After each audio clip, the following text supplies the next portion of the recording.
I'll start that. So, good afternoon, everyone. My name is Mark Romeo. I'm the Event and Program Manager at AIALA.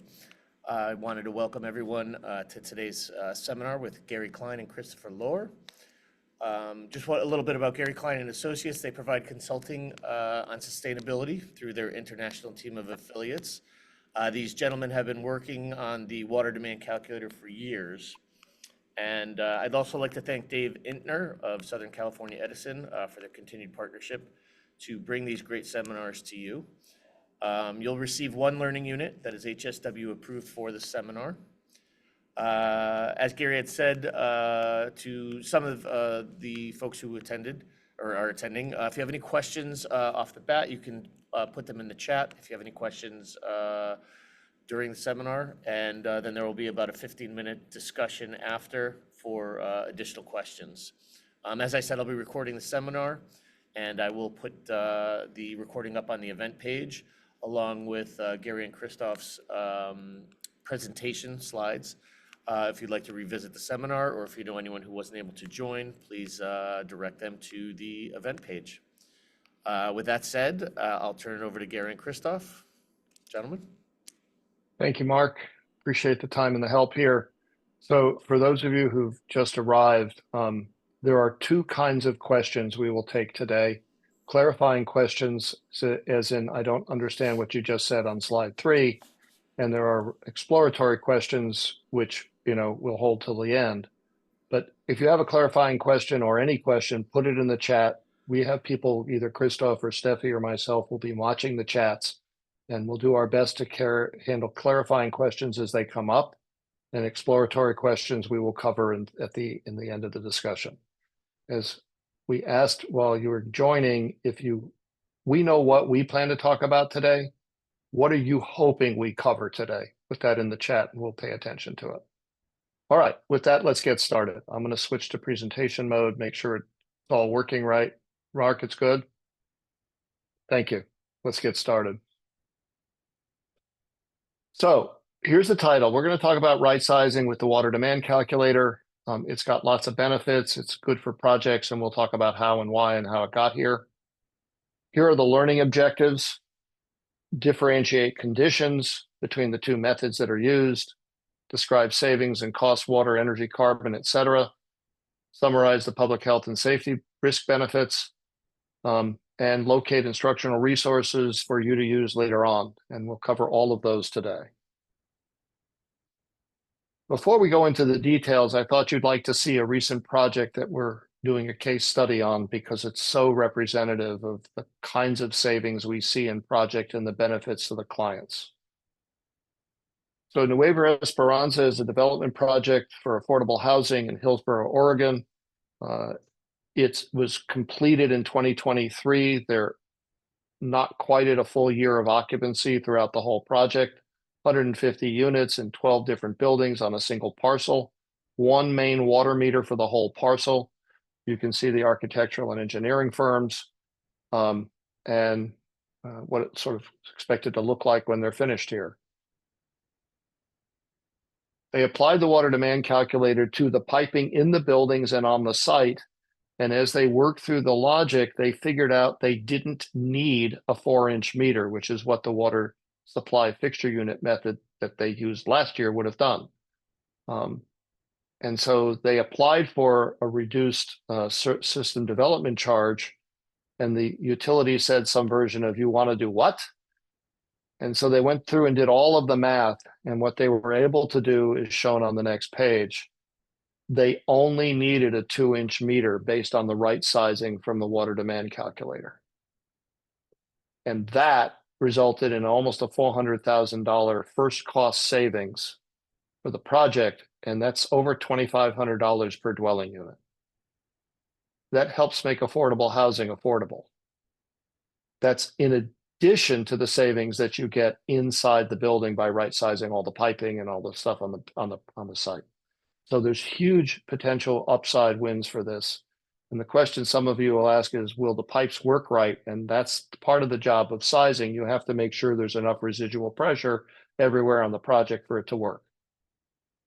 All right, so let's go into the details. Plumbing is making a big change. Right now it's set up for residential. Is that right, Cristof? We're not quite there for other occupancies yet, That's correct. but I know we're working on it. So if you've got projects, we'll talk about that during the Q&A. If you've got other projects, we're actively seeking more information so we can help expand its usefulness. You probably haven't heard about the right sizing much before, but I have a question. Has anything changed since 1940 in terms of flush volumes and flow rates? That's when the plumbing code rules were written down. They were developed by a fellow named Dr. Roy Hunter, used to work with the National Bureau of Standards, which we now call the National Institute of Standards and Technology, out of Gaithersburg, Maryland. But the rules for pipe sizing were published in 1940 and until recently have never been changed. Cristof, why don't you tell us about number 4 here? Certainly, Gary. So really when it comes to the water demand calculator, and as Gary mentioned, we've had reductions in flow rates, but the more critical element of the fixture unit and the Hunter's curve is actually the likelihood of simultaneous use. And back in 1940, Dr. Roy Hunter, when he created the Hunter's curve, he didn't have a calculator or a computer. What he had was a slide rule and assumptions. And so he made the assumption that every building, including homes, have lines at every plumbing fixture like a sports stadium at halftime. Now, a real world home doesn't have that. And that's what ultimately the data that was used, over 1,000 homes from across the country to create the water demand calculator found. And subsequent designs that have used the water demand calculator have found the same thing.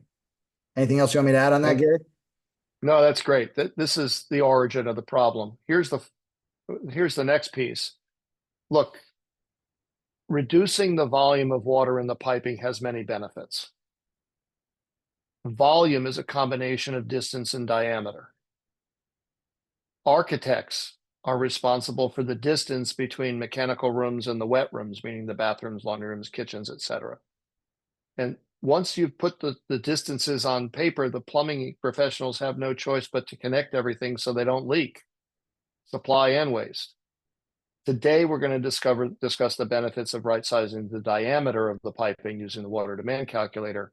If you want to continue a conversation about how to optimize distances between things and still meet other aspects of making great buildings, we'll happily do another webinar on that topic too.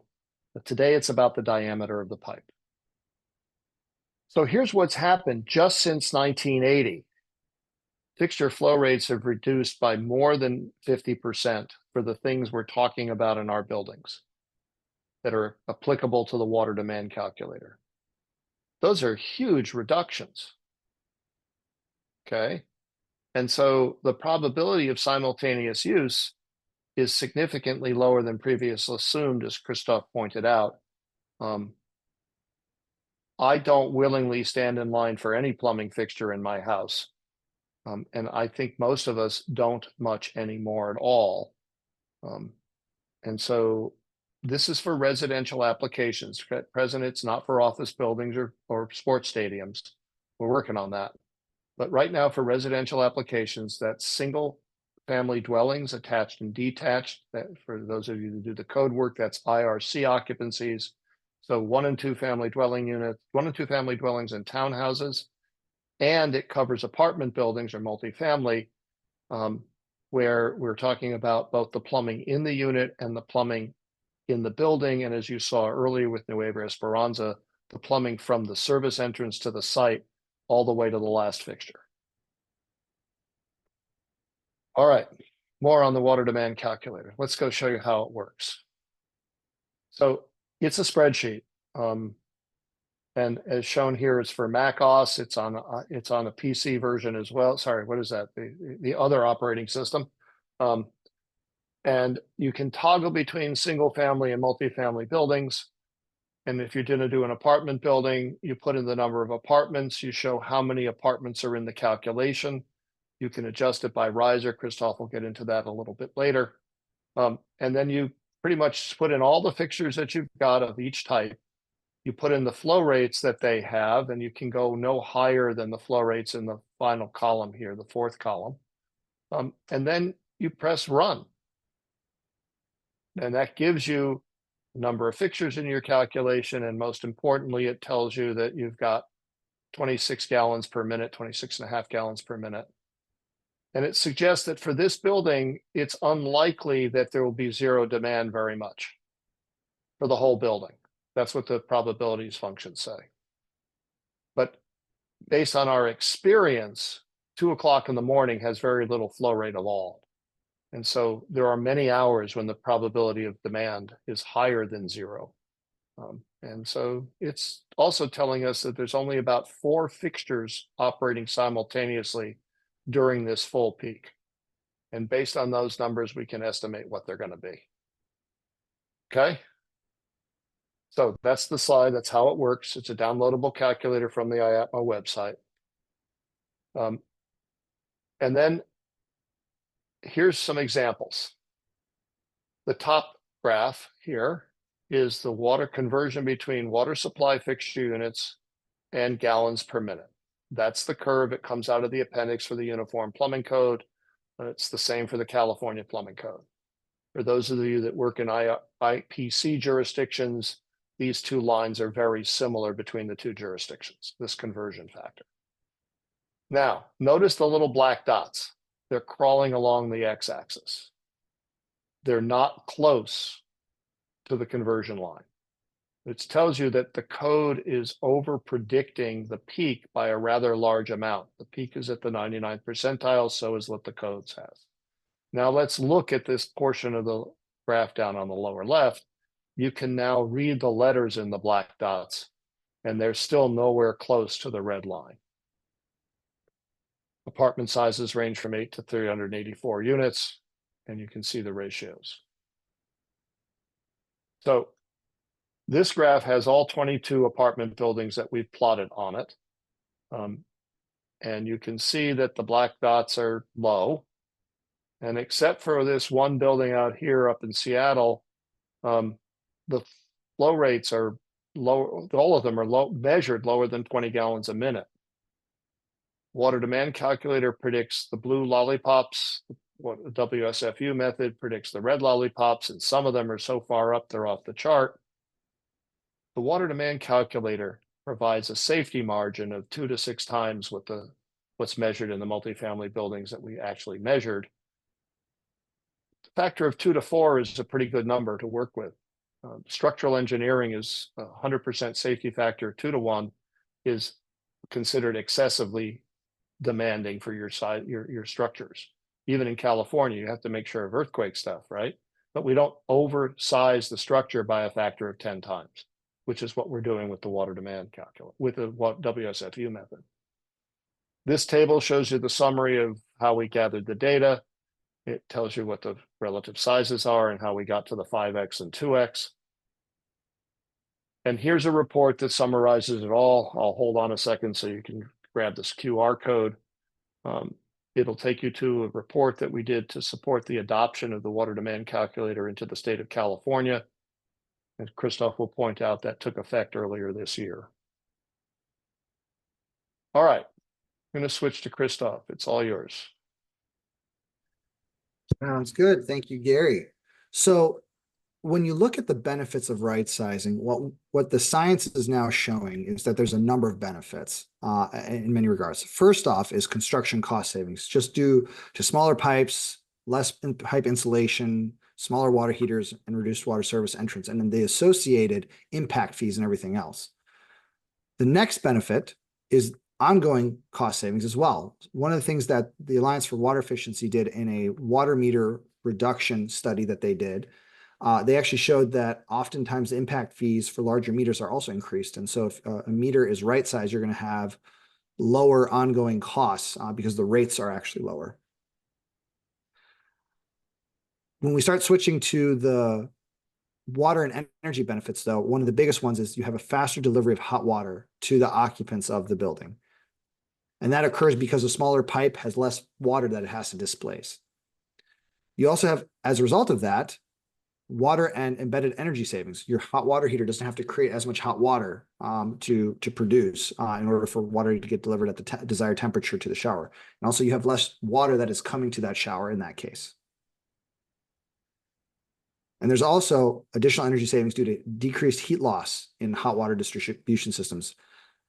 most engineers know that a bigger pipe has a bigger surface area and dissipates heat more quickly than a smaller pipe does.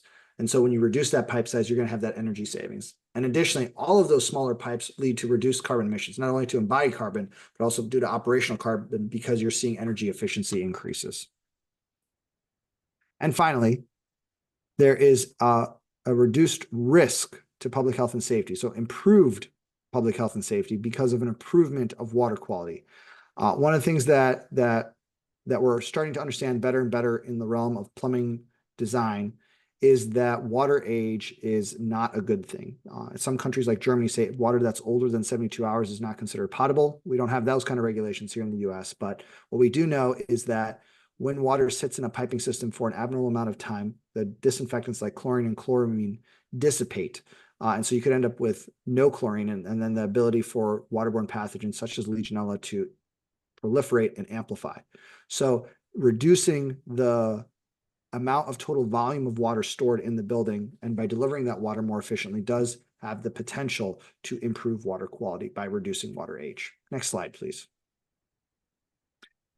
So sometimes it's hard to visualize the exact way that the water demand calculator can help reduce pipe sizes. This is an excellent example by my colleague, Randy Lohr, who presented at the IAPMO conference in San Antonio about a year ago. And the QR code there and the link at the bottom will take you to his presentation, of which this is slide information showed here is pulled from. He did a full example on how to size a 6-unit apartment complex. A really great breakdown presentation. And what's worth noting is that when you compare that Appendix A, which is that Hunter's curve method that Gary was talking about, versus the water demand calculator on the right-hand side, what you'll notice is that blue indicates a decrease in pipe size. And so the Hunter's curve method in that middle section, had a 1.5-inch service line. The new water demand calculator calculation shows a 1-inch line that is incoming. If you look at line 12, that's the start of the hot water side. So on the original Hunter's curve, both from chapter 6 and Appendix A, it was 1.25 inches. But with the water demand calculator, we're down to 1 inch. So again, the decrease in not assuming that there's a sports stadium line at every single one of these plumbing fixtures is a part of that. The other piece is that as you lower the flow rate, the likelihood that you have more available pressure at that peak flow rate increases. And so what you also see is that available pressure, the PSI per 100 lineal feet goes from 5 PSI, that's shown there at the top of that middle column for the water for the Hunter's curve method, all the way up to 12 PSI per 100 lineal feet.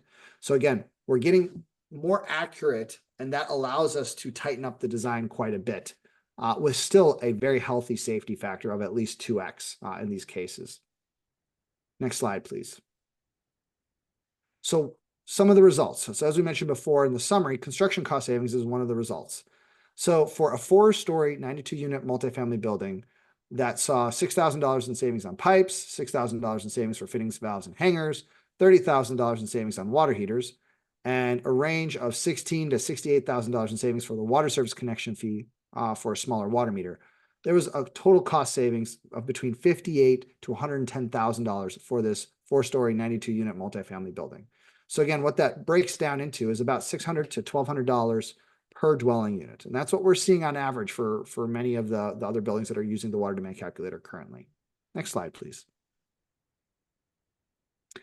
But that's just the start. The next piece that's really, I think, especially for those of us that are concerned about sustainability, that is one of the best positives is that potential for water and energy savings. So when you look at different prototypes, again, considering different ways that buildings are laid out and put together, we're finding water savings that range anywhere as low as 200 gallons per year per dwelling unit, all the way up to 1,600 gallons per dwelling unit per year. So, and with that, you end up having savings in terms of energy, such as natural gas, from 3 to 8 therms per dwelling unit. And there was other different type, if you're using heat pump water heaters or other things, that those would see increases in efficiency as well. Next slide, please. So this is just a breakdown of the water and energy savings for those different prototypes.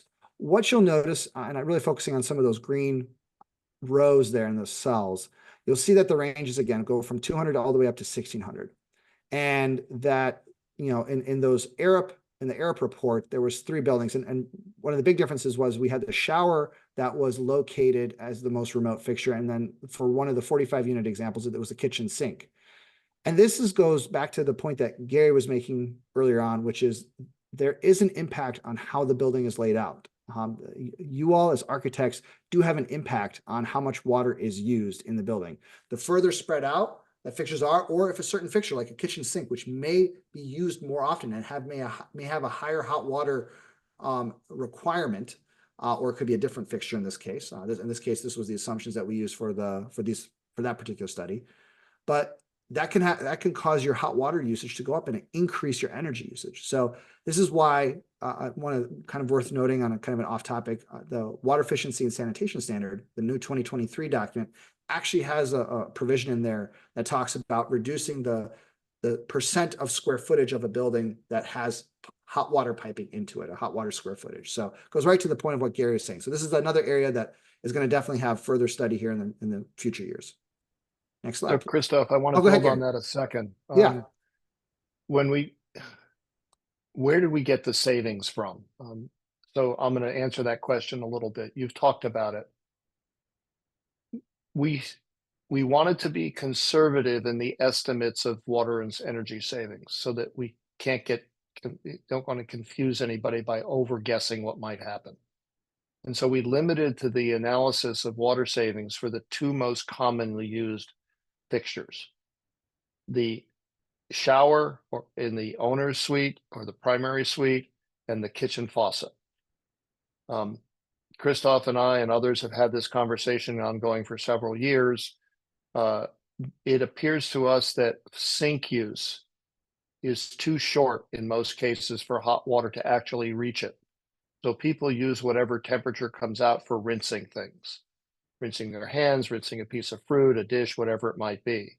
When you actually want to wash dishes to clean up after dinner, you wait long enough for hot water to arrive because the event is long enough to use hot water to actually have it arrive there.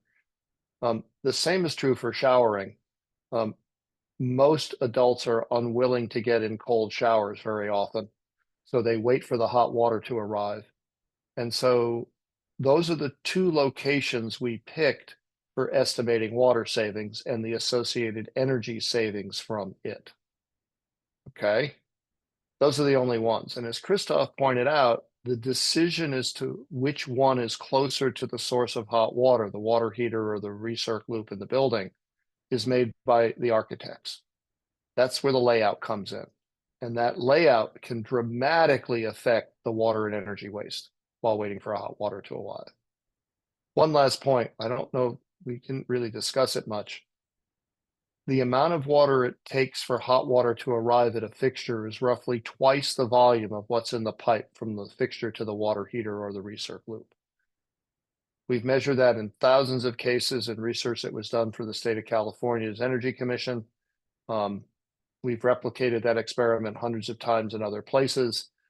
So if you want to estimate how long it will take for hot water to arrive, is you count the volume in the pipe, double it, then divide by the flow rate, and you'll actually get time to tap.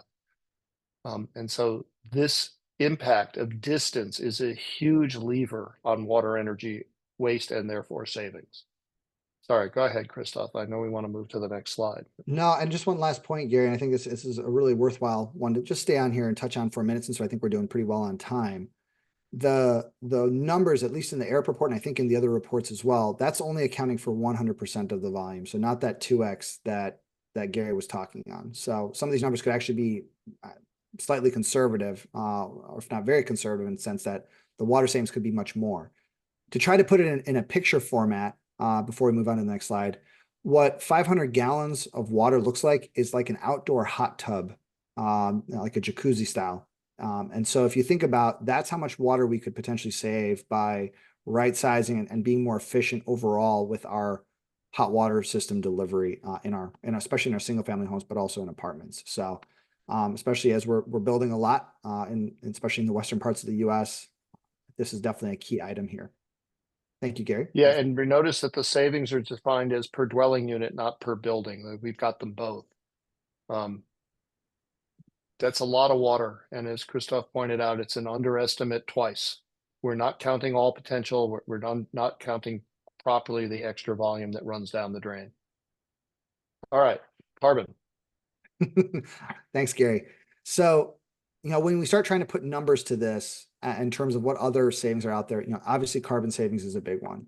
So when you look at the embodied carbon in the ARP report, what we were able to estimate based on a couple of prototypes was somewhere in the range of 33 to 49% embodied carbon savings in a single family unit alone.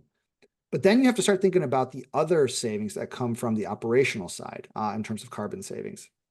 And one of the criteria we looked at was the booster pump, which is obviously one of the best opportunities for energy and carbon savings. And we found for a 48-unit high-rise apartment that the operational carbon savings were between 73 to 84% for that particular prototype by using the water demand calculator. So that's just one measure. There's still the recirculation pump. There's, as I mentioned before, the larger the pipe, the more heat dissipates from that. So the smaller the pipe, the less heat dissipates from it. So when you have smaller pipes as a result of right sizing, you're going to see efficiencies in terms of how frequently your water heaters have to fire and add energy to the hot water system. You're going to have opportunities for quicker delivery of hot water and water usage, as we stated before. So all these things just continually combine. And again, depending on the grid that's serving that particular building, the carbon savings can increase. Again, we looked at a few different types of grid types when we did this report with ARP. And so, the dirtier the grid, the higher the savings are, the cleaner the grid, the lower the savings are. So just to give a little bit of a perspective there. Next slide, please. So again, all these resources on benefits on right sizing, they're all available for free. As you can see there, these slides will be available. We have hot links to each one of those. But again, the 2050 partners, Gary Klein, their 2024 report was a really big thanks to both Gary Klein, Steffi Becking with 2050 partners, and everyone else. We also have the 2023 report on energy and carbon savings by ARP that was commissioned by IATMO. We also have that 23 final case report on multifamily dwellings that we pulled information from, and that Alliance for Water Efficiency report on connection fees and service charges. And finally, the cost estimates came from Stantec report that IATMO commissioned as well. So we can move on to the next slide, I think. Now, for additional resources, we have a full web page. So that QR code, and I'll let you all take a snap of that. That will take you to the new and updated IATMO webpage. And what we did on the water demand calculator is we added a new series of links that include peer-reviewed literature that discusses all the benefits that include water and energy savings that are peer-reviewed, comes from academia where it's mentioned. Just because sometimes there's been some questions about, is there actual peer-reviewed literature that promotes this idea and supports it? Which there is. We have over 20 at this point. I think we have about 24 studies that all mention it over the last decade, I think. One of the other items that we don't have a particular study for yet, but that we are looking to work on here in 2025 is the water quality benefit from right sizing. So as mentioned before, smaller pipes lead to lowered residence time, which allows disinfectants to stay in there longer before dissipating, which reduces the likelihood of waterborne pathogens. And this is going to be a real key metric here moving forward, because the public health and safety impact of making the water system safer by having less residence time in them is going to be a vital part in terms of overall public health and safety, as waterborne pathogens and other contaminants in the water become a greater concern due to standards such as ASHRAE 188, ASHRAE 514, and other documents and guidance documents that have come out there over the years. Next slide, please. Hold on just a second. My cursor disappeared on me. There we are. So let's wrap up our conversation with a discussion on water demand calculator codes and standards adoptions. So worth mentioning, and again, many of you are on this call today, because California this summer in July of 2024 became the 10th state to adopt the water demand calculator, which is something that we're very excited about. This is to date the best map that we know of in terms of water demand calculator adoptions. And it's worth noting that there's some other states on the way. We heard of Minnesota and Iowa are looking to officially adopt. I think City of Phoenix is looking at adopting, and we just released a press release yesterday that Castle Rock, Colorado also adopted the water demand calculator. So we're seeing a real great influx and acceptance of the water demand calculator. It's also included in the ASPE plumbing systems engineering design handbook, the ASPE engineering methodologies to reduce the risk of Legionella. That handbook also recommends it from a water quality standpoint. And then obviously, as mentioned before, the 2024 Uniform Plumbing Code, which is the base code for the California Plumbing Code. I should say it's the earlier version. I think it's the 2021 Uniform Plumbing Code. The water demand calculator has been in there since the 2018 edition. And then the water efficiency and sanitation standard, the water demand calculator, has been in there since 2017. The 2023 WE stand that was just released just moved the water demand calculator from the appendices into, I believe it is chapter 5. So we're seeing, again, increased adoption. Worth mentioning the Atlanta metro area, North Georgia, the water conservation district there just added the water demand calculator at the start of this year in March. Wisconsin and New Jersey are two states that are not UPC adopting jurisdictions. Wisconsin has its own plumbing code. New Jersey follows the National Standard Plumbing Code. They also adopted the water demand calculator. So we've seen, again, just a big influx. Next slide, please. And I see a few cities as well, right? And Vancouver being a big one. Yes, in Canada. That's the first adoption internationally that we're aware of. Cool. Very cool. So worth noting is that while we have had adoptions, so again, basically making the water demand calculator an option for design professionals, we're now starting to see the next wave, which is the mandating, you could say, of the water demand calculator. So first up is the California Energy Code, which has 15-day language. So the California Energy Commission adopted the 2025 update to the California Energy Code in September of this year, just a couple months ago. And that adopted 2025 update now will be submitted to the California Building Standard Commission for consideration in December of this year, so here in a month's time. And if approved, that new standard would go into effect on January 1st of 2026. What is that new requirement? In essence, that the water demand calculator, that prescriptive requirement to use it for the sizing of the hot water system distribution. So again, I think it's gonna be really difficult for a traditional Hunter's curve system to comply because of those energy savings that can be obtained by the water demand calculator, but perhaps there's going to be a way. There's always some ingenuity, but my sense is this one's going to definitely likely become a more commonplace practice for multiple dwelling units where you have a centralized hot water system. Next slide. This actually follows what has happened in Seattle, which was our green star, if you recall on our slide before. Seattle, to our knowledge, became the first city to mandate the use of the water demand calculator. And this actually went into effect 5 days ago, that all hot and cold water systems need to be, for R2 occupancy, so that's multifamily, need to utilize the water demand calculator for sizing of their hot and cold water systems. So this is a big step in terms of really pushing towards having the design professionals right-sizing the systems to really lock in those benefits. Next slide, please. Again, talking about the accepted practices, just about 2 months ago, AWWA released their 4th edition of the manual M22, Sizing Water Service Lines and Meters.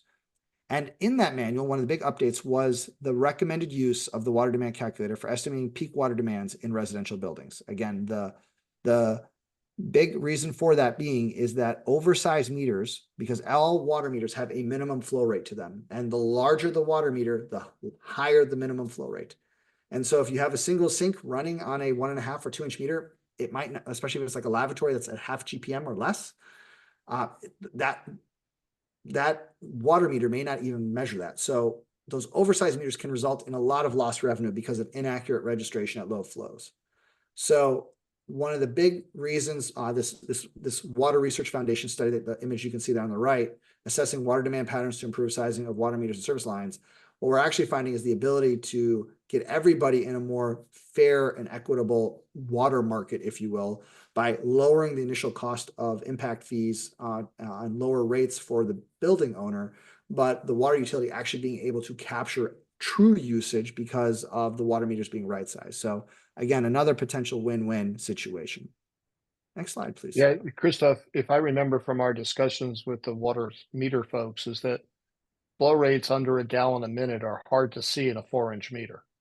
Yes, very, or even a 1.5, one and a Right. half, 2 inch. I mean, a lot of times those meter sizes have a minimum flow rate of half GPM to 1 GPM. So depends on the brand and the maker of the water meter. But yes, that's very much the case.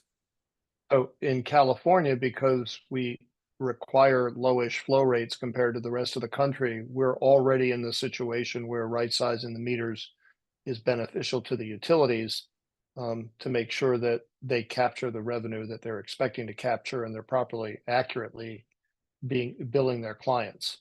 It works both ways. We want clients to not pay for more than they use. On the other hand, utilities would like to get paid for what is used. It's an interesting dilemma we face. Right Definitely. sizing helps everybody. So what can you all as architects do? So first up is ask your plumbing designers and engineers of record how the water demand calculator can be used on your next project. At this time, until at least 2026, the projects need to opt into using the water demand calculator. Otherwise, your engineer may still use that old methodology. This becomes really critical. And what I would say is, as an example, in our water demand calculator summit that we just recently held, this was actually the case. In Phoenix, there's a central station project that's ongoing that had some portions of the 22-story and 33-story towers that were next to each other that was residential and dormitories, apartment-style dormitories. And so the engineer of record in that case, and we had one of the engineers present on our summit, talked about getting permission from the city of Phoenix to utilize the water demand calculator because it wasn't adopted yet. And what they were able to do was prevent some of the service meter and the service lines being increased by the city. So this is a real vital one in terms of getting the right sizing. The next is ask those plumbing engineers and designers to attend the future trainings on the water demand calculator. You can sign up to receive announcements from IATMO from our newsletter. But again, we can assist in terms of applying the water demand calculator on a specific project. So if there's questions, please reach out. We're happy to be a resource to you all. And also share what you have learned today with the rest of your team. Not just the topics of the water demand calculator, but also in terms of hot water square footage and footprints and layout and the impact it can have on water efficiency as well. Gary, anything else I missed that we want to include? No, I want to go back to the point you made about the central station project. That's an adaptive reuse project. Is that right? That was actually a ground up, not adaptive reuse. And it was 2 stories, as mentioned before, or two high-rise buildings, 22 and 33 stories. One included a hotel, offices, retail, and then the other ones were apartment, full, R2 apartment types, and then also dormitories that were mimicking a residential apartment. Right. So I know that we don't have anything specific today on this, but in some other presentations, we've talked about adaptive reuse. The big thing is that if you've got a building that you're converting into residential, the piping that's already coming in from the municipality is probably way bigger than it needs to be. But if you use the water supply fixture unit method, old school, it might say you'd have to make it bigger. If you use the water demand calculator method, it says, oh, our 3-inch main is fine, leave it alone. And so, Gary, I'm really glad you brought that up because IATMO, actually, I just authored a white paper for IATMO that we put on our webpage. It's a free download called Adaptive Reuse, Converting Offices to Residential Spaces, because adaptive reuse is definitely one of those building types that comes up. Although there's other types too, converting hotels to, affordable housing. And what we found is that's really one of the best areas for the water demand calculator to shine, because often what happens is that you can just have and use the existing piping without many changes. So in the white paper, we utilized actually a prototype building here in the city of Phoenix because I had worked on it many, many years ago, and ran the numbers and found that the existing office building that probably had, more likely than not, based on the flush valve water closet counts and typical bathroom quantities, probably had about a 3-inch main, to your point, Gary. If that building was, as it was converted into residential occupancies and based on the number of apartments that were put in, if that building had used the Hunter's curve method and bathroom groups from any of the model codes, that water main would likely have had to be an increase to a 4-inch. So everything out to the street would have had to be completely replaced at least. And potentially, if the main in the street wasn't large enough, they would have had to work with the water utility to rip up everything in the street as well to tie back into the closest water main that was of adequate size. With the water demand calculator, with the exact same number of apartments, the peak flow rate that was determined only required a 2-inch line. So in essence, you could still use that 3-inch water main and just do the tie-ins as needed for those buildings. So that would have saved quite a bit of cost. Even more dramatically, though, was a hotel that was converted. We actually had a call up from the contractor on this particular building. And they were saying, we have this hotel that we wanted to convert into studio apartments for affordable housing. And we're going to add a dishwasher to every single one of the rooms. With the Hunter's curve method, we would have had to upsize the entire main and everything going to each one of those units. But with the water demand calculator, all we had to do was end up adding a 1/2-inch line off the sink to serve the dishwasher. And they were kind of blown away that the numbers were showing that. And we did indeed say that's what the data will show you. So when it comes to that kind of project and the ability for the water demand calculator really to drive the affordability of making construction, especially of adaptive reuse and other multifamily, even more affordable than what it already is, there's a great opportunity that is definitely one that should not be missed in terms of trying to make projects get off the ground. Because especially in adaptive reuse, MEP systems, so HVAC systems, electrical and plumbing, tend to have a higher percentage of the total construction cost than on the typical ground up project. So again, just another great tool to do maybe some other really fantastic things in that building. Has that white paper been published yet? Yes, it has. I see the question in the chat, and I will go ahead and provide that link here while we're answering some other questions. Cool. Thank you so much. All right, next slide. So you all have been relatively silent on all this today as a group. What else would you like to talk about here regarding the water demand calculator?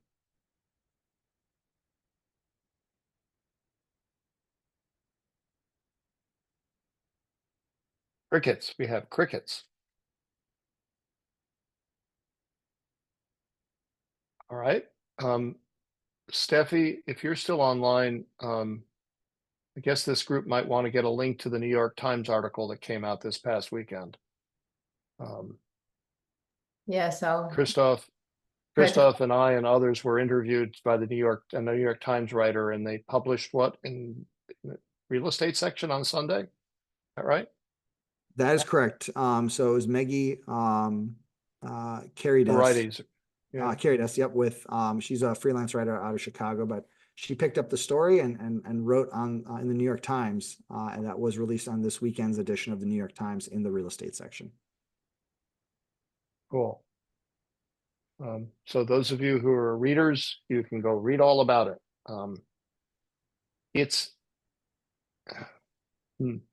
So Cristof and I have been working on the water demand calculator together for 4 or 5 years. And Steffi and I for a similar amount of time for the adoption for California. But I was on the We Stand committee that first heard the idea of this as proposed by Dan Cole back in about, let's see, it must have been 2010 or 2011. It's taken a while to get here.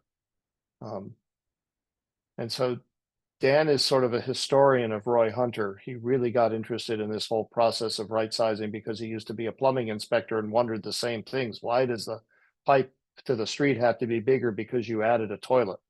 Just didn't make any sense, right, in a retrofit. And so that's what got him curious. And then when he joined IAPMO, he helped the Water Efficiency Standards Committee create a project to study it. And so this process of getting to where we are now and seeing it being used has been, well, it's almost 15 years for me watching this evolve. It's very exciting to be speaking in front of groups like yours here today to talk about how it can be implemented. Definitely. And one thing, Garrett, I'm not sure if we mentioned, but the water demand calculator was a collaborative project between not only IAPMO, but the American Society of Plumbing Engineers and the University of Cincinnati. So Professor Stephen Buckberger at the University of Cincinnati and his PhD student, who ultimately she got her PhD, Tojo Magomi, who now also works for IATMO, were the principal authors and creators of this thing. And really Dan's story in and of itself is an incredible one. Plumbing inspector that decided to go back to community college to take classes on statistics and probabilities and calculus and differential equations to try to understand what Dr. Roy Hunter put into his 1940 BMS report 65. Really, in many respects, I have the privilege of working with somebody like Dan and Toju for that matter. And it's been really amazing. And to your point, what we were talking about earlier, Gary, too, the other thing that we're working on right now is commercial buildings. So the data set for residential was an easy one to purchase, but there's nothing like it that exists right now for plumbing systems in commercial buildings. So at the start of this year, and actually for the last several years, IATMO has been creating a program. And what we've created and done is we've purchased a number of meters that we are now deploying at buildings across the country and starting to collect data on things like hotels and healthcare facilities and offices and schools and any number of buildings, retail buildings as well. And we're starting to create a calculator or calculators, plural, for different types of other occupancies. And our theory is that things like hotels are going to work a little bit differently from offices, from healthcare facilities, and others. And some of the data the preliminary data that we've been able to gather this year is showing us that. The amazing part is that, or the challenging part, I should say, is that for us to have calculators for each type of building, we need over 100 for each type of building. So it's a lot of data sets that we need to get. We're building that database. We've made a lot of great strides this year. But to Gary's point at the beginning, if you know of a building that may be interested in participating, again, it's going to be an anonymous database. Any specific building owners work. Information will be anonymized and they'll get a free water audit out of it too, because we'll share the data that we collect at their facility with them. But if that's something that you'd have a client that's interested in, or even your architectural office studio would like to participate in, please reach out to us. We would absolutely love to have that conversation and see how we can get something installed. Some of our sensors depend on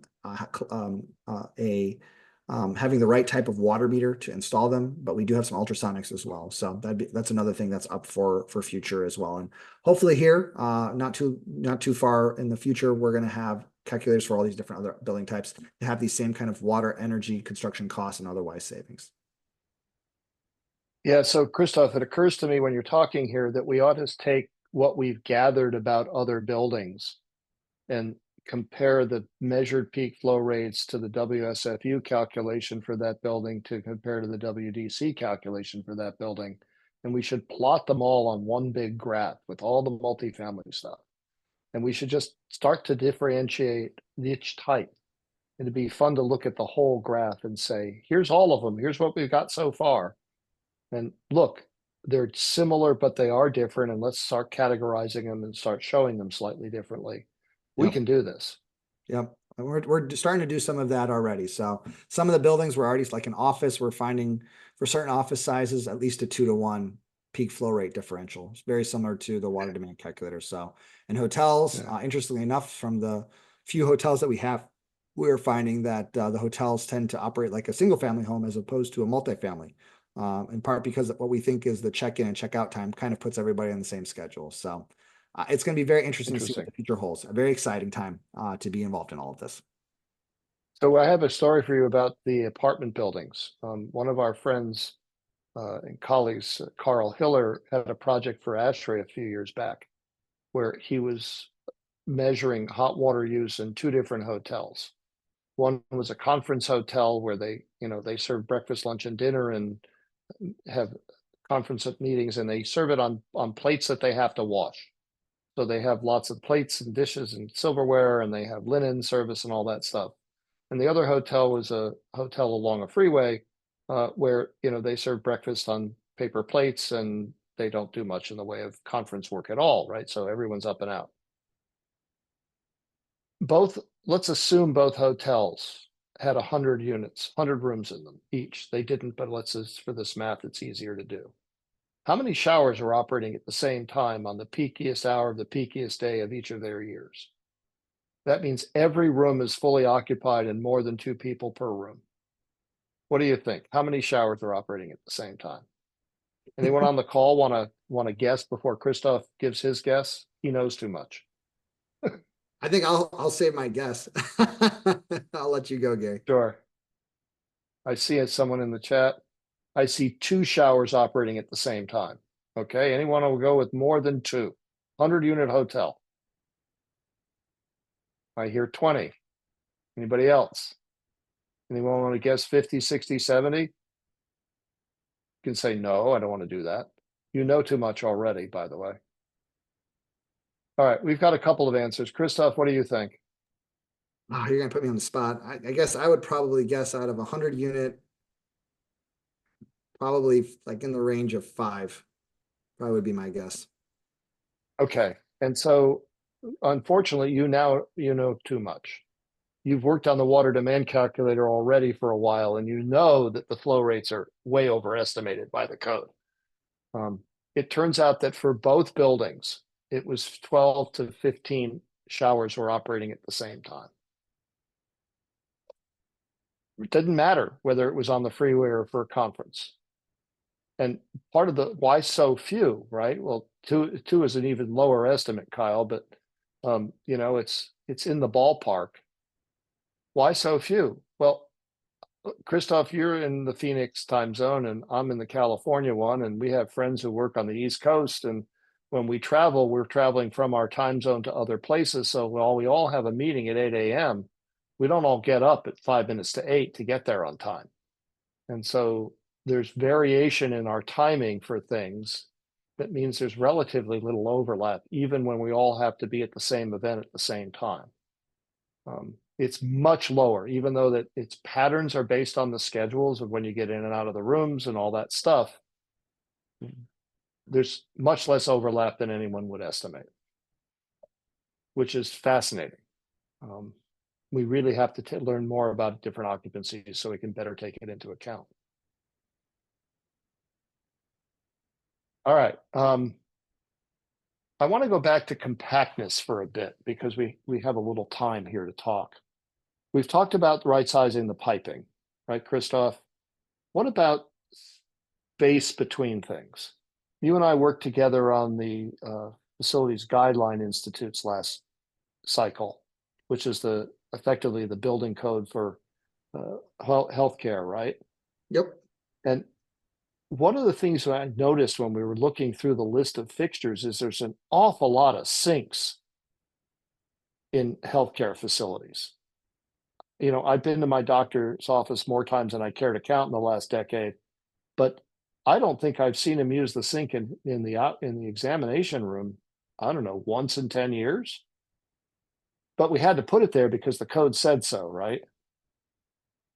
I've also looked in the rooms, and the sinks don't share a common wall between 2 examination rooms.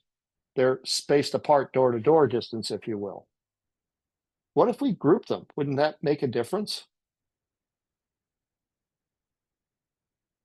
Right? That's a decision we had to make at the architectural stage, where to put the sink in each room. And by virtue of where we put the sink in the doors, we ended up with back-to-back walls or we don't. That's part of architectural compactness, isn't it? I would argue so, Gary. I think honestly, this is one of those areas where we're shrinking down the diameter, but I think to one of the points I've heard you say is the total volume of water and piping system is length and diameter. And so the diameter is what the engineer can control, but the length is actually more controlled by the architect. Right. So I see a question from Kyle, and it is worth the effort to study. The question is, are friction loss factors also being reconsidered with the widespread adoption of PEX? Funny you should ask that question, Kyle, because the answer is yes. What matters is the residual pressure that ends up at your fixtures. Look, I want showers to feel right. I like to actually feel I'm in a shower. I don't want it just a mist. I want to know that I'm in it, and I want it to feel on my back, and I want it to be warm and all that stuff, right? We all have different perceptions of what feels right. And that's based on how much pressure reaches the shower head. So if you put fittings that are insert inside the piping, you reduce the flow rate because they go, sorry, you don't reduce the flow rate, you reduce the diameter of the pipe where the fittings are, and that resists flow and increases pressure loss. So it takes away what you started with before it gets to the fixtures in question. We have a presentation we can do that's called Why Your Shower Feels Wimpy and What You Can Do About It, which goes into this question of pressure loss in piping and depth. And it turns out it does matter. You have to pay attention to the diameter of the pipe as well as the diameter, the impact of the fittings on the pressure loss to get to your shower heads, which is, I would say, a critical fixture. Cristof, remind me, the plumbing code says that you're not allowed to put more than 80 PSI at any fixture in a building today. Is that right? That is correct. 80 PSI, no matter which model plumbing code or state plumbing code you look at, that's the maximum pressure allowable. And that's at the Great. fixture. So you can have more than that coming into the building and being distributed, but you have to reduce the pressure before it gets to the fixture. It tends to happen, the reduction of pressure tends to happen at the PRV that's in the basement in the mechanical room. So that's where we tend to control it, although we're not required to. So if you go up to the second floor, you've already lost almost 10 PSI in elevation change. And if you start at 80, you're now at 70. You go up another 2 floors, you're at 50. Go up another 2, you get the idea. You keep going up in elevation, you go down in available pressure. It turns out that shower heads are rated for performance at 80 PSI. And because of this interesting observation about the plumbing code, you can't actually get 80 PSI at any fixture in most buildings. And we haven't covered the pressure loss through the valves or the pipe fittings and fittings. It's an interesting problem. So yes, there's a very worthwhile conversation to have about that, Kyle. It is not, your question is a very good one. And we have lots to share. All right, we're going to wrap this up. For the buildings we're talking about today, we're actually setting up an experiment in Wisconsin to measure the pressure loss for a 12-story apartment building's plumbing that's actually being built in Portland, Oregon. Don't ask why, it's complicated, but that's where we could find people to do the work for us. And so we've built a mock-up of the plumbing system, the plumbing piping from the service entrance to the furthest apartment. And we're going to push the limits of the water demand calculator through that entire pipe length and measure the pressure loss on the way to the last apartment to make sure that there's enough residual pressure going into that apartment to maintain the flow rate at the maximum expected by the water demand calculator, which by our understanding is likely be more than twice what will actually happen. And we figure if we can do that, the piping will work right and the building will perform as we expect it to. That's the idea of this experiment. So stay tuned. We're going to have a discussion of that sometime early next year. All right. Are there any other questions? Seeing none, I guess we should thank everybody for attending. Been fun chatting with you, Cristof, and Likewise, Mark, Gary. it's back to you. Yes, thank you, Gary, Cristof. We do appreciate all the great plumbing information that you provided. I have to say there's nothing better than a good shower pressure, so I'm going to be calling my landlord tonight, see what's going on in my apartment building. Just thank you all again for attending. I'll be sending those who attended an email the next couple of days just to confirm your learning units, and if you have any questions, it'll give you some information on learning units. If you have any questions, I believe you have Gary and Christoph's information, but if you need anything else, Eric and I are happy to help where we can. Again, we're very excited to work with Southern California Edison this year and next year in 2025. We will have another series of 4 sustainability webinars that you can earn HSW learning units and zero net carbon certificates as well. And with that said, just thank you again. We really appreciate the support and wish you all a happy Thanksgiving and happy holidays. Thank you very much, and we'll see you next year. Thank you very much, everyone. Thank Mark, you, I'll everyone. stay on for a minute so we can wrap up. Yes, that'd be great. Thank you. I think I can stop sharing. You can, yes. Cool.